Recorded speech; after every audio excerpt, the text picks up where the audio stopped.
Oh, I didn't see you there. Welcome back to another video.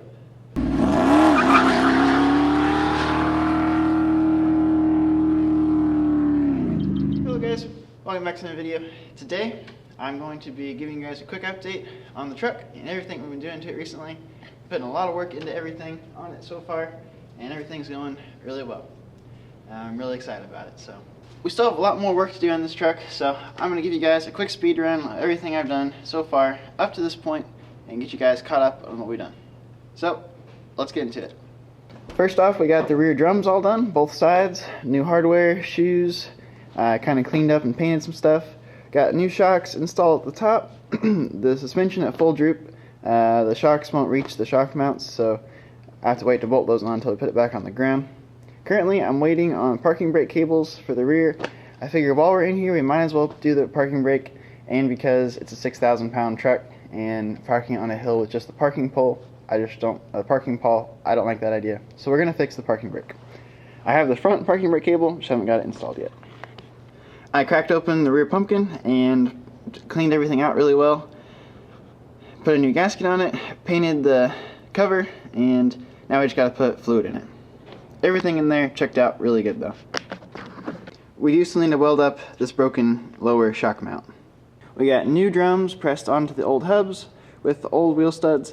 After I cleaned them up, they actually are pretty good. I got a whole bag of new lug nuts over there because none of the lug nuts matched. Got new races pressed in, new rear wheel seal, and new rear bearings here for both sides. Again, all I'm waiting on to put those on is the parking brake cables. I cleaned up this transfer case stabilizer. I added some bushings from an old shock that I had on here, and now it is not wore out and it's very tight. The old bushing was completely shot, so I know it's a shock bushing, but I didn't feel like spending a bunch of money on a special bushing whenever a typical shock bushing will work just fine. We took apart the steering box and cleaned everything really well and put new oil in it, as well as installed our new power steering control valve, and it works great. We rigged up this thing here, a drill and a power steering pump off the Torino, and hooked all the lines up and tested it out, and it works pretty awesome. There's still a little bit of slop in the steering box, and maybe we can adjust it out a little bit more with the bearing preload, but it's at a pretty good spot right now, and it's definitely better than it was. It proved to be a very useful way to test it.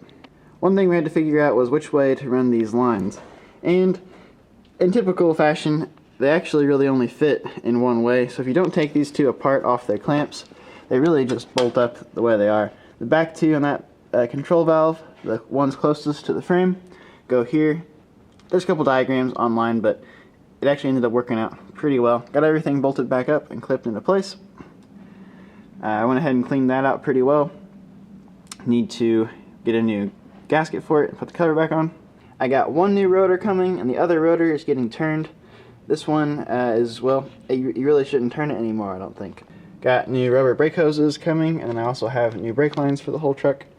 I got these ball joints are a little wore out. I'm going to replace these two. The other side are still pretty good and tight, so I'm not going to replace them, for better or worse. That's really weird about these upper ball joints is there's a preload nut on top of the spindle, or on top of the bolt, which I did not expect to see, so I had to get a special socket to get that out, or you could probably use a screwdriver and a hammer, but I don't really want to strip that out or, you know, hurt anything, so I got the special socket on order, and we're going to do it right, hopefully. Got a new lower column bearing installed from Jeff's Bronco Graveyard, and I got a new new steering shaft from Borgeson Steering, and it's really expensive, don't get me wrong, but it is really nice. It bolted right into place, and it's just a very well made, very nice looking unit. It's telescopic and everything. So we have restored the steering on this truck completely. Whenever I drove it home, it did not have power steering, and now it does. So pretty awesome. Break out the giant 3/4 inch breaker bar last night to break the nut free on top of the balls joint. That was kind of funny.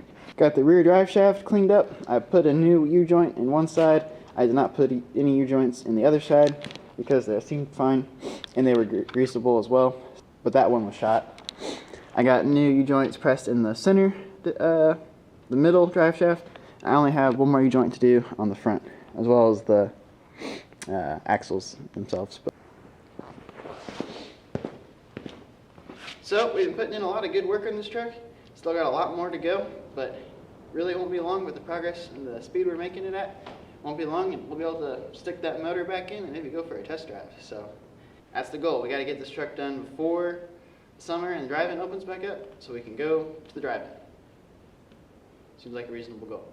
Anyway, hope you guys enjoyed, and we'll see you next time on It'll Run.